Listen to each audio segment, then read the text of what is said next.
All right, so we're here at ARC Recording Studio. Thanks so much for having us, guys. We got Julius and we got Andrea. Thank you for coming. I've been looking at the pictures online, and it's such a beautiful place, and I want to talk a lot about the aesthetic and how important that is. I just used the washroom, and it's probably the nicest studio washroom I've used, although that's probably not too hard to accomplish. But anyway, this is an incredibly beautiful place, and there's so much I want to talk about. I want to talk about the build and how you guys came here. First of all, I'm curious, as we're out here in the sticks, as some people say, how did you get out here and pick this location, and what gave you the confidence to build something original and unique out here that's not necessarily in downtown Toronto or whatnot? It was a house that my family built in 82, 83. Okay. My father had purchased this land back in the 50s. Mm-hmm. And he passed away in 79, okay. And then my mom remarried, and they came out here and built this house. Okay. And then I worked for the company for a little while, yeah. And then I got very interested in music when I was at an early age. Yeah. Got into a band, yeah. Said, I'm not doing this anymore, yeah. I'm going on the road, yeah. So I ended up doing that. Awesome. And then from there, got really interested in recording. Yeah. Got married. Yeah. Got divorced. Yeah. Mom passed away, moved into the house, yeah. Got into a band at an early age. Yeah. And so there was a building here that was in the footprint of the studio that extended okay. this way, which is okay. east-west. And that was where we rehearsed. Yeah. And it was also where it was like a machine shop. Okay. So it was kind of had different rooms and yeah. stuff like that. So when we moved back here, 2011, Andrea and I got married. I had stepped away from music for about 2 years. Okay. Decided that I wanted to get back into it, and started looking at the yeah. shed, the yeah. blue shed, yeah. to see if it was going to be something that I could use as a recording studio. Right. But ripped up the floor, ripped out the walls, gutted it basically yeah. to see, and it was yeah. pretty messed up. So we decided we're going to tear it down and we're going to start a new build. Right. Why be out here? I don't know. It's a quick commute. Yeah, it's true. It's true. Well, I mean, and I asked that. I mean, the solitude is obvious and the yeah. aesthetic is yeah. obvious, but yeah. it is still risky in a way. Oh, for sure, yeah. The thing though is that we aren't really that far out. Right. I mean, we're 5 minutes to Fortino's in the beer store. And yeah. It's true. 20 minutes from downtown Hamilton. Point. So yeah.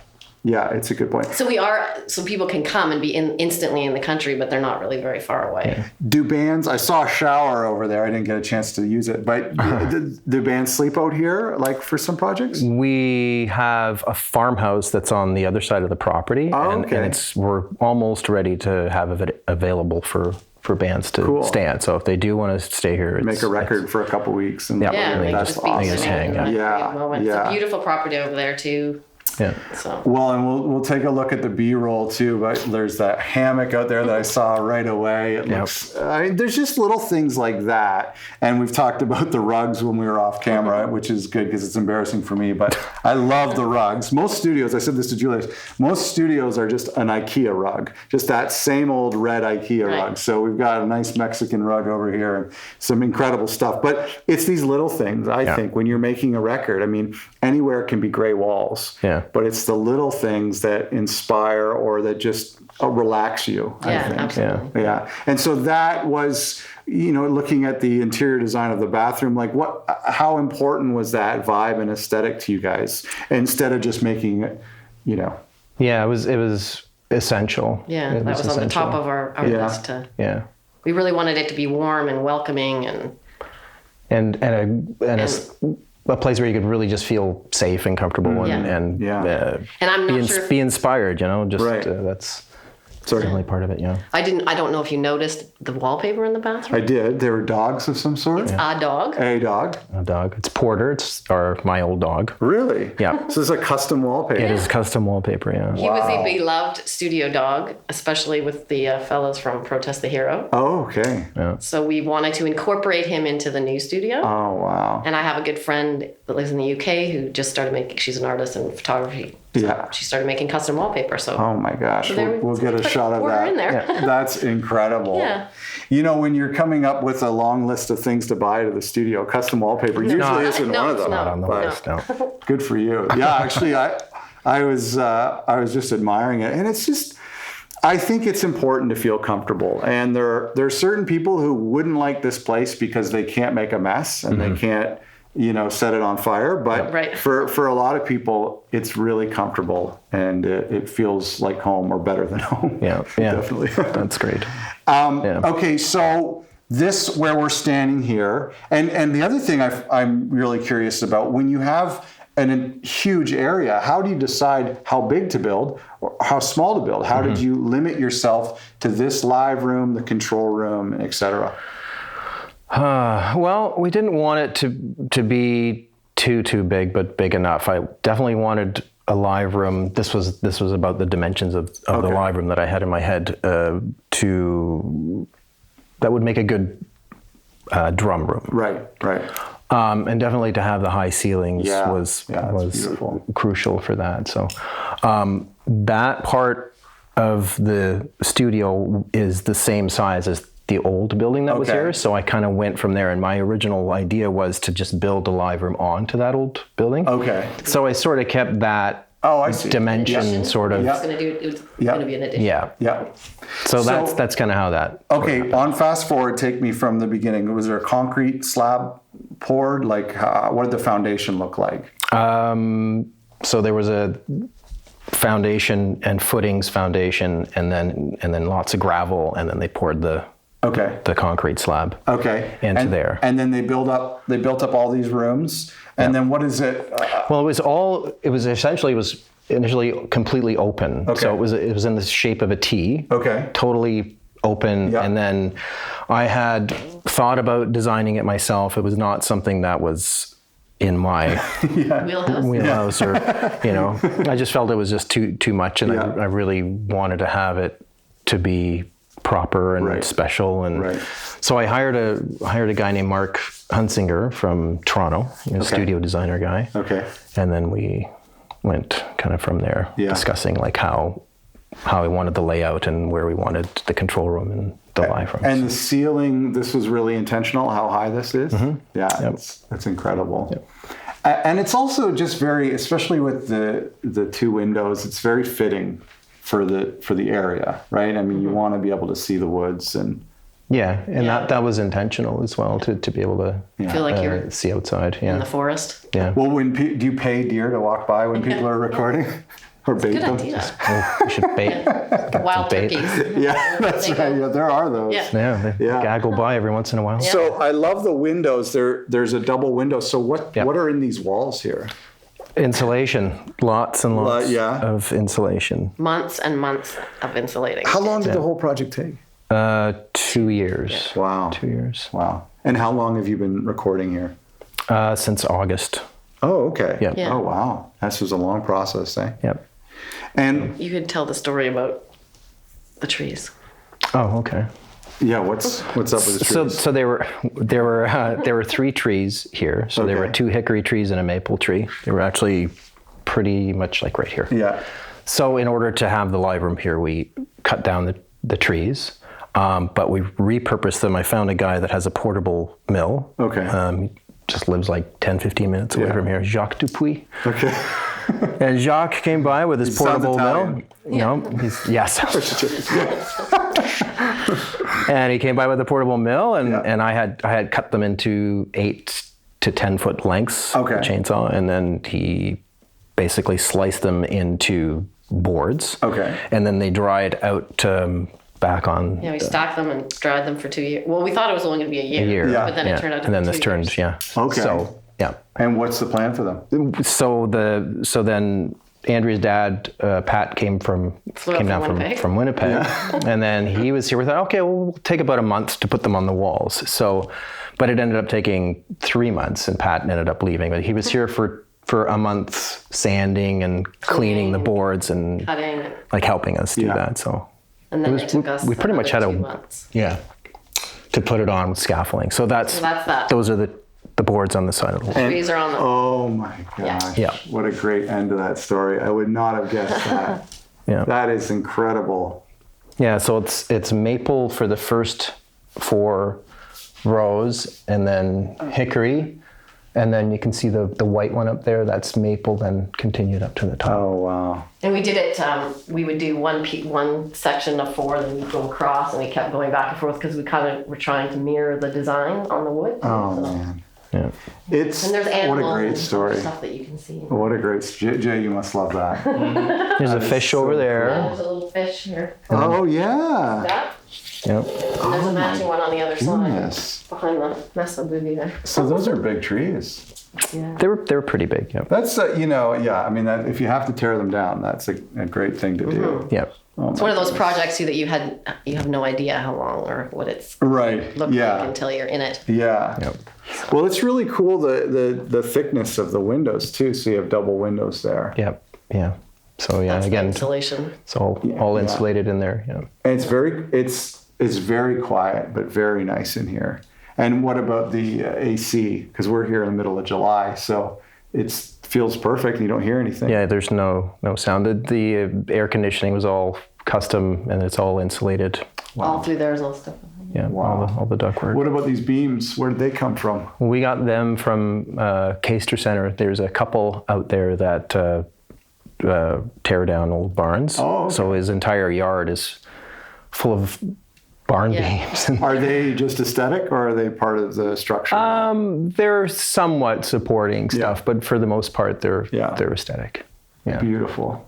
Do you hang any mics at all? I haven't done that yet, no. But I have plans to do that. Yeah. Have you climbed up there? Many times. Yeah. I put that's right. The baffles. Yeah. We did a lot of work up there. All the ductwork is filled with insulation as well, just to try and not have things resonate. What's behind the wood in the black? It's all insulation, and then it's just a plain fabric. Oh, yeah. Okay. Yep. So is there drywall behind the boards? There is. Okay. No. There's drywall on the other side of the insulation. So there's the original structure. Of the original structure, yeah. Oh, okay. Yeah. There's a lot of layers on the outside and too. You've got curtains as an extra option. What does that do? That just kills it. It just dampens this end of the room, and that back wall is a fabric wall. So. That back wall is fabric? Yeah, you would think that it's drywall, but it's all fabric. With a hard insulation behind it. This is something Jay and I have talked about in private a lot, about how most sound treatment is ugly. Mm-hmm. And if you're building something from scratch out here in the woods and you want it to look beautiful, how do you do that? And I think you guys have nailed it. I mean, I would have never guessed that wall because it's such a great color. Thanks, and the clouds up there are beautiful. Yeah, it's incredible. Yeah, those were fun. Yeah. It's a scissor lift and screwing. Trying to get the fabric not to wrinkle when you put. I hate doing anything. So don't look too. Don't look too close. Yeah. I hate doing anything above my head too. Yeah, it's such a tricky work. I'm not super comfortable with heights, so that was a little bit challenging for me. I got more comfortable with it, oddly. Yeah, I'm not comfortable with heights either. But so. We'll go to B-roll for this, but tell me a little bit about the piano. I hear there's a great story. I wouldn't want to lift it, but what's the deal with the piano? So originally we had a piano in here that was the piano that Julius grew up with up in the west end of Hamilton. And so we had that in here, and there was a gentleman. Gapping on his name. Yeah. The company's called Old World Piano. So he came out to tune our piano a couple times, and he had another client in Dundas who was looking to give her piano away. So he thought it'd be a great piano for here. And so we went out to Dundas to check out the piano and to meet her. And she was a very feisty 94-year-old. I don't recall her name. And she shared with us that this piano that's now in our studio was in a dance hall in Guelph that she used to go to as a teenager. Oh, wow. And years later when she heard it was closing down, she bought it. because she had such great memories of the dance hall and really wanted to learn how to play piano. And she said she took lessons for years and she was terrible. But she kept it because she loved it, and now she was downsizing and she just wanted it to go somewhere where it would be played and loved. That's awesome. So here it is. And I just like sort of imagining what that would look like in a dance hall in the late 30s. People really, the sinful dancing. Yeah. Mason and Rich, I have one of those actually. Not it's an apartment size, but I think that's from Toronto. I think it is. Yeah. Yeah, that's really cool. We didn't talk about a little bit about your career. You've done a lot of work, and you're very well known in this scene. But can you talk to me about what you worked on in the past, and what it's like now working in your own place as opposed to other people's places? I've done 4 Protest the Hero records. I did the first City and Color record. Okay. And 3 Alexis on Fire records. Wow. Sumo Psycho, I don't know if you know those guys. I work with them. Okay. And is that producing and engineering or both? Mostly producing and then co-engineering with Nick Blagona. He was on on the bed tracks for those. Okay, cool. Those things. Yeah. And were you were just working at other studios or? No, I would work out of them. Didn't work there, so I would work out of Metalworks. Yeah. That's what I mean. Yeah. And so now you're doing projects like that, but here on your own terms. Do you like that better? Is it more comfortable? Yeah. Yeah. Yeah. But sort of impartial that way to it. It's a dream, and it's a great thing to have your own space and really get to know everything. Yeah. Get to know the different placements of where the drums are going to sound a little brighter over here, a little rounder and duller over there, that kind of thing. Yeah. So. And do you do your own stuff at all? Your own music? I haven't. No, I'm thinking about it. It's though. Right here in your backyard. I know. You can sneak out when no one's looking. The old band's all it's percolating right now. It is. In the blue shed. Yeah. That's right. Yeah, that's awesome. This floor is really nice too. Is this what's going on with this? This feels very sturdy and it's engineered flooring. It's oh wow. Yeah, oak. And do you have it what does it go on top of? Just any kind of subflooring at all? No, well, it's a concrete slab. Wow. Yep. Wow. Concrete slab, and then just engineered flooring glued down. This isn't floating. The control room's floating. Oh, okay. Yeah, I see the little step there. That's cool. Yep. And drums. Let's talk real quick about the drums. I wanted to ask about this stereo ribbon here. R80. Yeah. And who makes that? AEA. AEA. Okay. So how do you use that with drums? The way I've only had it for a little while, but the way that I've been using it, I've tried it as an overhead, and it was it was weird. I didn't like it like that. So instead of. Okay. Just for me, I didn't. Yeah. It was something that I really cared for, but I primarily used it kind of where it is right now. So basically, just in front of the drum kit to get a picture of the entire kit. So. And then it comes out as 2 inputs. Yep. And so then are you hard panning those? It depends. If I've done a metal band and I'll bring that in really tight, and I'll narrow the field quite a bit. Yeah. If it's something that's a little more on the rock or bluesy side, I can even use that as the primary mic for the kit. I actually think I saw a YouTube video where they recorded a whole kind of indie acoustic band with one of those in the center. Have you done any? I have not. No, it's definitely something I would love to do. It'd be interesting to hear it on a choir or a quartet or something. Yeah. That's really cool. And then what are these? Remind me here. These are ribbons as well. Yep. Overheads. Yep. And 160s Bayer Dynamics. Bayer, yes. Yep. Okay. Right. And that's a pretty sought after overhead mic. Yeah, I think so. Yeah, definitely. I've got a pair of 87s, and I've kind of gone back and forth between the 87s and these guys. So, okay. What's this here? That's a AKG 451. Okay. I think. And what is it? Yes, it is. Okay. Cut that out. Cut that part out. But you were right. I was right. And it's a condenser, right? Yeah. Incredible. I'm curious, are you doing live stuff or live off the floor? Yeah, a little bit. Yeah, more than I thought that I was going to be doing actually. Well, because the reason I asked is right across from the toilet is quite a few XLR inputs. So, what was that thinking about putting? Just wanting to utilize every possible area of the studio. Yeah. So that's great. Yeah, that's great. And so you would. In theory, you could put a drummer out here, put a bass player, and put their amp somewhere else. Yep. Okay. They could be all here in the same room, and we could have the isolation, of utilizing the isolation out in the other rooms. Yeah. You've had the drums out in the lounge. In the lounge, yeah. Yeah. I'm not a fan of ISO booths, and I'm not a fan of rooms that are just specifically for an amp or something. Yeah. I love that you have. The lounge and the bathroom for that purpose. Yeah, different spaces, different vibe, different sound. Yeah. Where do vocalists like to record? Well, we built a little booth, as you would say, kind of like sort of over here, and it's just a little temporary thing. Yeah, okay. just out of some sheets and. We got some little vibey lights and fabric and stuff. So we've done that. With the dog on it? Like a custom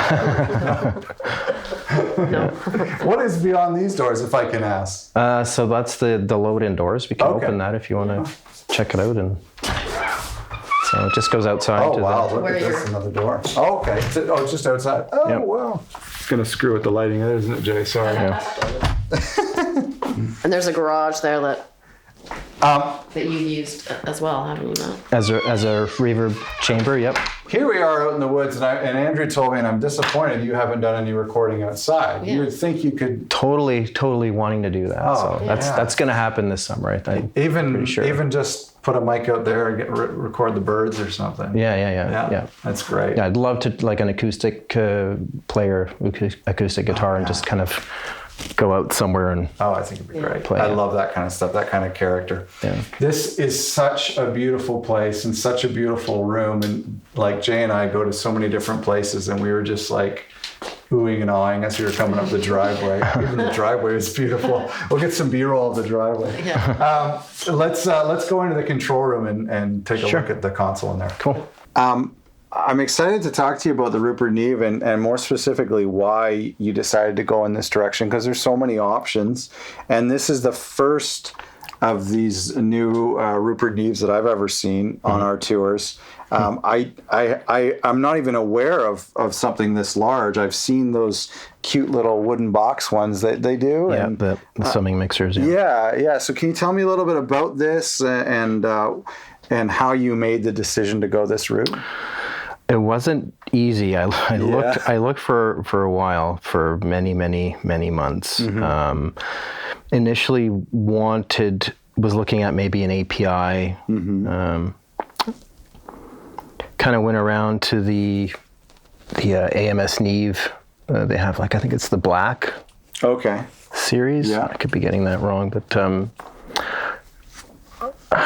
I suppose I wanted something that was something that I've worked on before. So, meaning the Neve consoles. Right. So, I didn't actually even know that he was still alive and still making stuff. So, and this stuff is really popular. The rack mount stuff. All that stuff is so popular. Yeah. So when I stumbled across his website, so saw that he was doing large format consoles, and looked more closely at it and just loved it. And we'll go through an entire channel strip here, but I think there's got to be something nice. I mean, you could have went for a vintage Neve, but there must be something nice about something that's new and under warranty. Yeah. And reliable. Yeah, exactly that. The vintage stuff, the vintage Neves they're so expensive too, and they're very, very expensive to maintain. Right. And so yeah.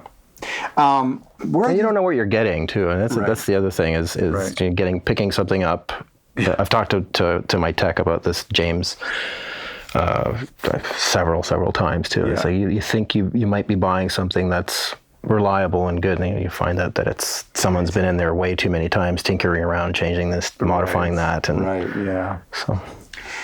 So can you just tell me quickly what we have here? Looks like most of the goodness is up in here. Yep. Yeah. The mic pre's, the 5052s up top. And did you get this all at once, or? I did. Okay. Yep. So we have the EQs up here. Yep. And I think they sell these individually, don't they, as a 500 series? I think something similar to that. They might have them in the 500. I haven't seen them in the 5. I've seen them just in a single rack. Oh, okay. You could get them. Oh, okay. But they might have them in the 500s now. So then I'm you not have sure. a pre. And what is this? Is this a low cut? Yep. Oh, okay. Oh, wow. That's nice to have. Yep. And tons of headroom. Okay. And super punchy. That's a shelf here. Yep. Shelf. Yep. Oh, what's 8 and 16? Okay. Okay. And then okay. IQ. And then that's not a shelf, is that? Or is that's a bell? The low is a bell? You can have it as a shelf or a bell. Oh, okay. Okay, cool.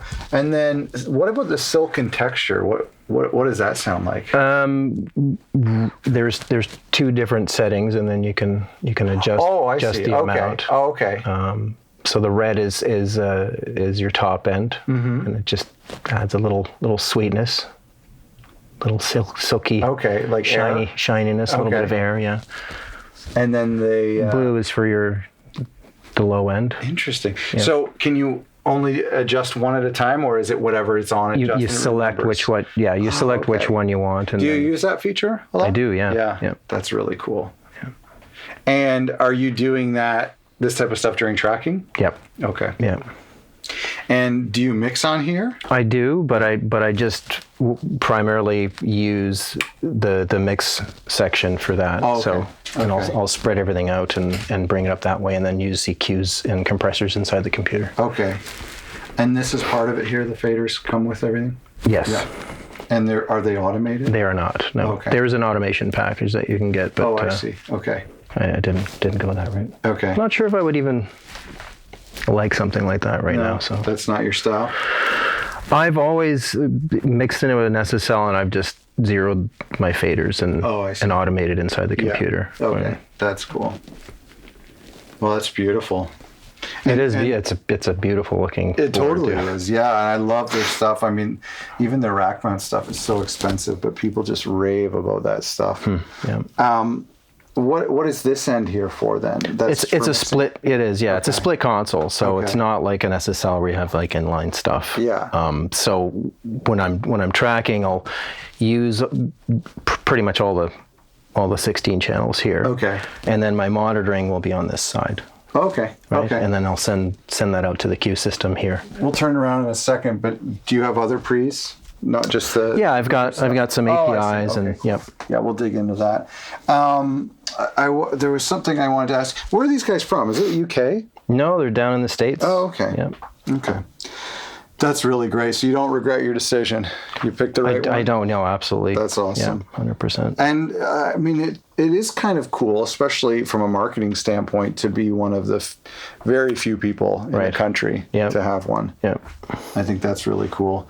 What do you have the SSL for? That was my old mixer. Oh, really? Yeah. Just can't sell it? No.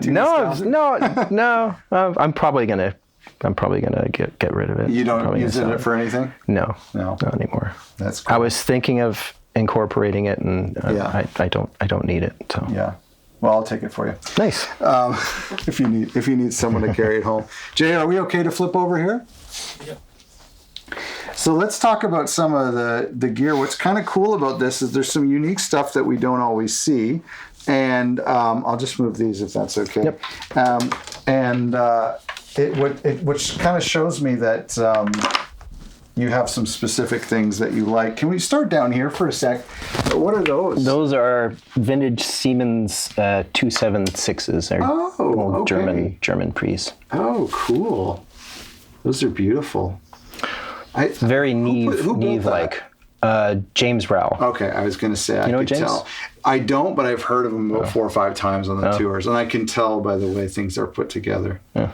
I'd love to buy one of his things. Yeah. That's really cool. Okay, and then we've got one of these. Yep. Yeah, I've seen that. 6176, yeah.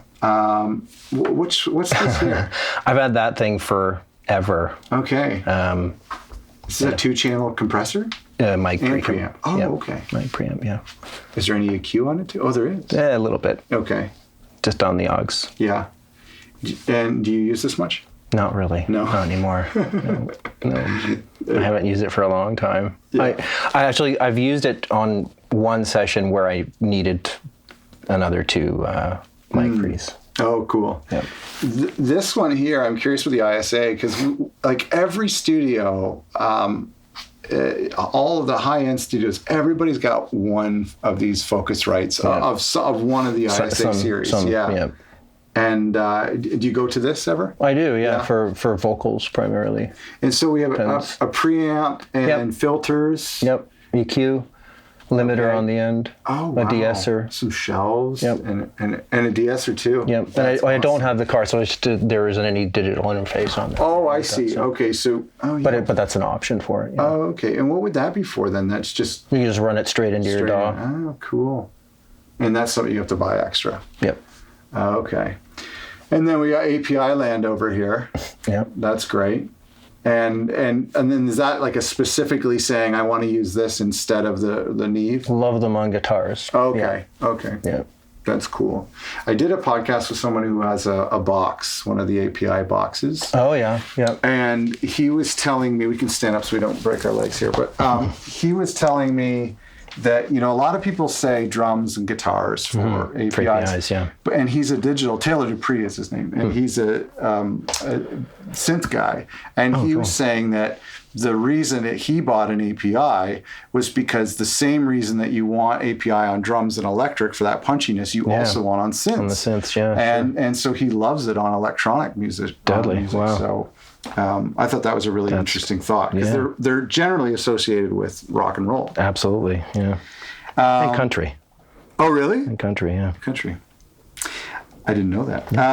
And so then we have some 550s here, and some 560s. Yep. I would love. I had a friend of mine had a vintage 560, and I was playing with it. It's such a cool tool. Mm-hmm. Yep. I really like that. What do you use those on? You rhymed. You made a rhyme. A cool tool. Made a sick rhyme right there. Room mics. I haven't tried them on kick or snare or anything like that, but room mics, guitars. Okay. Yeah. And my main mix bus as well, so I'll run it through there. That stereo ribbon, where would you put that in? Does that go into the board, or do you do something with it over here? I've for drums, I've just always put it into the board. Yeah. And what kind of EQ would that require? It's pretty sweet, just flat. Yeah. Because they don't want to be too high end. No, which is great, to put them in front of a drum kit, because you're not going to get a real sort of that cymbals and stuff kind of cutting through. So some of it's already sort of happening. That's awesome. Mm-hmm. That's awesome. Going back over here, sorry, Jay, he's going to kill me.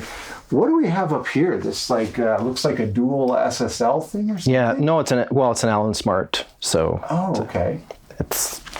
So, but this would be like a G series compressor type of thing. Yeah. And this is generally associated with a stereo compressor. Yep. But I've used it on room compression as well. Okay. So yeah. That's awesome. Mm-hmm. I've never heard of that before. Yeah.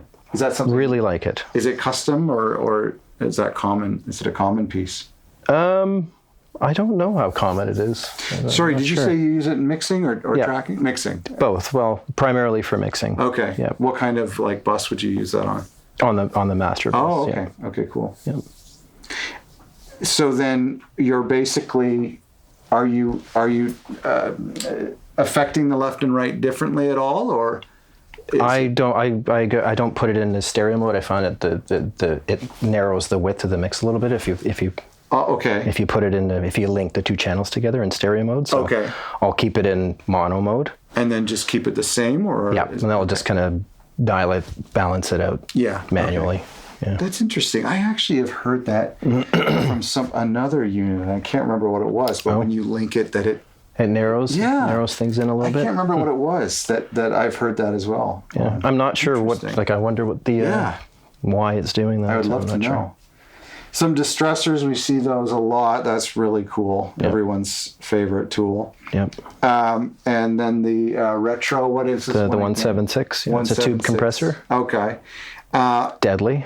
Love it. Yeah? Yeah. And it's fantastic. Is that like one of your primary compressors? For snare and vocals, yeah. Okay. Love it. Okay. Can you remind me, what is that similar to? Is that like an optical at all, or? Yeah, I'm not really sure. I'm not sure. You don't know what that is emulating? It's not like a 1176, would it be? Or? Well, but it's a tube, so it's tube. Yeah. Interesting. Yeah. Those are cut that out. Just kidding. We'll overdub the correct answer. And what is this here? Grove Hill Audio. Grove Hill Audio. That I did a lot of online sort of research on, looking for a bass compressor, something that would be sweet on bass. Okay. So yeah. Speaking of bass, what do you have this in the rack for? Because a couple guys have that, and I'm kind of jealous. I think it's a great idea. Yeah, it's awesome. Bass. Just bass? For driving the bass, yeah. And you go direct into that, and then I'll split it out. So I'll use DI and record that DI and a cab. That's a great idea. Yeah. Okay. That's a great idea. Yeah, I should because they're not expensive. They're $300 or $400 sometimes. Yep. I know I bought it a while ago, so I don't know what they're going for now. But it's really cool. What's the name of it, Scott? For the internet? Oh, SansAmp. Sorry, did I? Yeah, I know people don't like that. If I just point and sorry, yeah. I forget that there are people watching this, a couple of them anyhow, my mom for sure. SansAmp. Okay, sorry guys. SansAmp, there you go. Yeah. Usually yellow sometimes. The Vitalizer, can you explain that? And that's from SPL, the transient shaper. Yeah, both of these guys are. So that's an old unit that I never seen purchased that along. Yeah, you don't see very. Okay, so folks, SX2. Can you talk about the black one first? I use it on my mix bus again. Oh, harmonics, stereo width. Very cool. Yeah, it's a tricky thing. You can really get into trouble with it. So I use it very, very subtle settings on it to basically. Is there like a bit of compression there? No, there's no compression. It's a really fancy, funky EQ. There's some subharmonics there. There's a mid range, and then there's harmonics that you can drive over top of the mids and the highs with that. I wonder if they stereo expander, because I've never seen. This is the new. Essentially, that's the new-ish version of it. Oh, I see. Yeah, it's simplified. So they've taken away the stereo, and they've basically put it together. So I see. Yeah. I see. And you use this a lot? Is this a mix bus tool? No, I've used that on vocals actually, just to kind of texture them, sizzle them, give them some air. It's nice. But it's still stereo. It is. It's stereo. Okay, cool. And can you use it in a mono mode, or how does that work? No. Okay. Well, it looks really cool. It's and I think I love those mix bus tools, or those or not just mix bus tools, but like those enhancers and those wideners. I think it's really cool. So many plugins go after this type of market, so it's cool to see hardware. I think UAD's has a emulation of that. Oh, do they? Yeah, they do have the transient shaper. Yeah, right. Yeah. So, and what do we have here for effects? Old SPX90, a Roland SRV 330 for reverb, which I haven't even tried yet. PCM 91. What era are these guys from? That's like late 80s. Is it? Yeah. And I think it's so interesting because a lot of these are probably thrown in the garbage, but there's such a great sound that's happening now. Yeah. I'd love to get a hold of some of those things. Yeah. Are they reliable? Because a lot of them are digital, right? I haven't any problems with this one. I had the power plug switched out, but other than that, no, it's been good. This went down a while Okay. ago. That's a Yeah, classic. the input, but Yeah. I got it back up now. So And what's this here? that's a Yamaha D5000 delay. Oh, cool. I've used that on vocals. I love it. Oh, yeah? Yeah. You can't Beautiful. find a plug-in to beat that. Nothing that, Amazing. no. Have you ever found plugins to beat this? Because I know people are trying, but... Yeah. Yeah, well, there's the lexicon from UAD. They have Okay. modeling from there. That's very cool. Well, you got some great stuff here. It looks really cool. And it's surprising. I mean, for how long you've been doing this, it is a very limited selection. It feels like it's just what you know and what you're comfortable with, and there's no extra junk here. Yep. I think that's pretty cool. Yeah. Because I think there's a lot of people who feel like I need To be over. Yeah. or I need to get a certain tool to be legitimate. Right. Yeah. Yep. And I've also heard that there's sometimes, tell me if this is true, where there's a pressure for a studio to have one of everything in case a client comes and says you have to have an LA2A or whatnot. Yeah. But Well, that's great. Got a little army man here in this empty slot. right. He's got my back. Yeah, are you going to fill those 2 slots, or do you like him? I don't know. Probably. Probably. Sorry, buddy. It's kind of the 500 series is a wormhole. You could really. There's so many you can totally. get. I know there's so much stuff. Yeah, it's wild. Well, this is an incredible studio, and it's such a beautiful place that you guys have here. Thank you. Thanks so much for having us come by. Jay is going to just chock this video full of B-roll to show people all the beautiful stuff. But thanks very much for having us. It's been a lot of fun. Thanks. Congratulations. Thanks. Thank you, Andrea. Thanks, Con. Love this place. Thanks for letting us come by. Really cool. Thanks, Jay. Thanks, Jay. Thanks, Jay. Thanks, Jay.